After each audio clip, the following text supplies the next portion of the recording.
But I think on-the-job training is what is important if you are working at the lowest level and you're not going to go to community college even, or do not have time to do that. So if there is a way technology can play a role in terms of providing on-the-job training and moving the needle towards, let's say, going from $12 an hour job to $25 an hour job. So now you create a pathway for those who are stuck in the lowest of the lower part of the situation. And I think the difference between ones that are very successful are the ones that allow the schools to bridge the gap between what it is that the employers or the internship sites know how to do, which is how do I help you do the work of my organization? They're very thoughtful about the types of projects that they put students on so that it's a value add to the organization. They might not be doing the most high level stuff, but it's still a value add. And then it's being brought back to the educators, to the schools, to help kind of finesse it and turn it into a more sort of high quality learning experience. And that's I think the key point is to tie in employers in the conversation. If we as educators kind of throw resumes over the fence and employers send requirements back and they're not talking real time,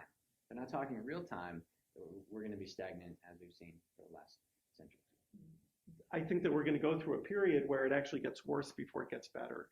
An explosion of certificates, and no one knows what all of these are. The employers just throw up their hands and say, well, whatever.